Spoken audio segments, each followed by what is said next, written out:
welcome to Justice. I'm Judge Jeanine Pirro. Thanks for being with us tonight. First, my opening statement. What happened in England is going to happen again. Next stop, the United States. Next president, Donald J. Trump. What happened in the UK this week is just the beginning. The world is changing, and all you elite establishment, ruling class, condescending Washington bigwigs who think you know better than ordinary Americans are out. Start packing. Your days are numbered. Now, I told you this election was a revolution, but even I didn't know how big it would be. It's worldwide. The headlines scream it. The working class who toil every day to pay their rent and put food on their families' tables are tired of being lectured by the fat cats in Washington and Brussels who preach what we need and when we need it. The Brits, in a monumental upset, made their voices heard this week, voting to exit the European Union. You know, the place with open borders, the one that's being overrun by immigrants as they watch their economies falter? Similarly, Americans fed up with this "We Are the World" song and dance will catapult Donald Trump to the White House. I think people really see a big parallel. A lot of people are talking about that, and not only the United States, but other countries. People want to take their country back. They want to take their borders back. They want to take their monetary back. They want to take a lot of things back. They want to be able to have a country again. So I think you're going to have this happen more and more. I really believe that, and I think it's happening in the United States. People want to see borders. They don't necessarily want people pouring into their country that they don't know who they are and where they come from. They have no idea. Newsflash. We don't want an internationalist country. We don't want world banks, globalization of our economy, a country with no border and no identity. You are not allowed to change the identity of this country. Americans want a nation state. Our country, with a history of freedom, is combined with a history of responsibility. And yet our proud history, even our money, is being rewritten to accommodate a new worldview. We are so beaten down by political correctness that most of us are numb to the surrender of America. And as for those naysayers, the one who say, Donald Trump just can't win, listen up. Those naysayers in England got it all wrong, didn't they? Prime Minister Cameron got it all wrong. You know, the one who criticized Donald Trump for his temporary ban on Muslims. And now Cameron's out.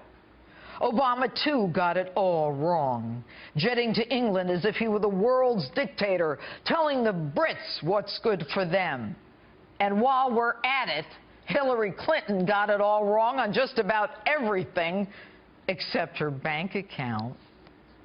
When the President of the United States, a country founded on the Judeo-Christian ethics, tells Christians at a prayer breakfast, no less, to get off their high horse after Christians get their heads cut off, not even willing to mention Islamic extremism, when the President of the United States allows hordes of immigrants whose names, let alone backgrounds, we don't even know, while ISIS proudly announces that they're infiltrating these refugees, when states are not even notified who the federal government is sending to live in their neighborhoods, flying in unknowns from Central America and the Middle East en masse, and they demand Sharia law in place of American law, then we are in the wilderness, folks.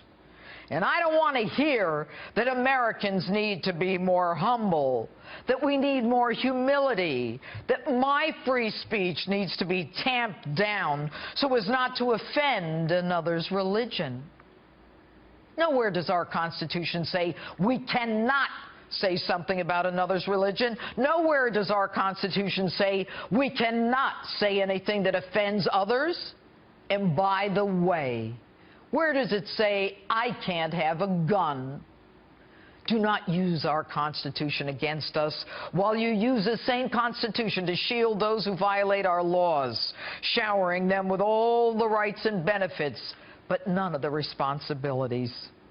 When our president's first response to an American getting his head cut off is to show up in a golf cart and then keep on golfing, when and his attorney general's response to Americans being killed by Muslim terrorists is to stand up for Muslims, then it's time to take our country back. And don't tell me that to not take these people in is not who we are.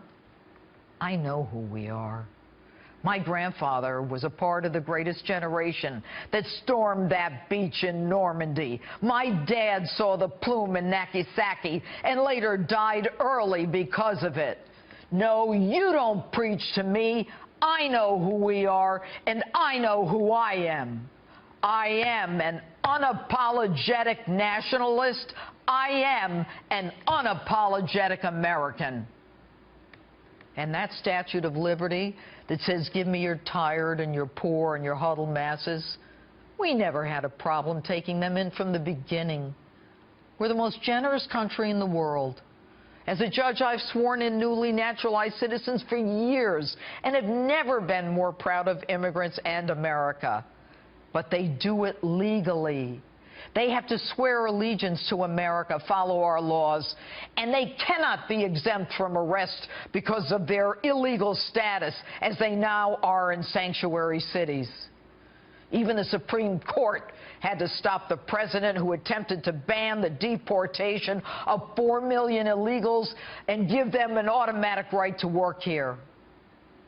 Folks, when a man running for president proudly carries with him the sword of socialism, and when a woman running for president accepts money from countries that kill gays and stone women to death for her family's so-called charity, when their holdings are invested in the Cayman Islands and her husband is middleman to some of the world's biggest deals as they feather their nest at the expense of America, it is time to take the country back. So no, I don't believe in globalization. I don't believe in this internationalist mumbo-jumbo hogwash. I don't believe in self-denigration. I believe in our nation state. I believe in our borders. And I believe in the law, the Constitution, and the Declaration of Independence that outlines the character of the people and who we are. Every week, I speak to you in front of a backdrop. But it's so much more than that. It's the American flag. It represents the spilled blood and treasure of those who gave up everything for this great nation. It stands for freedom, equality, and justice.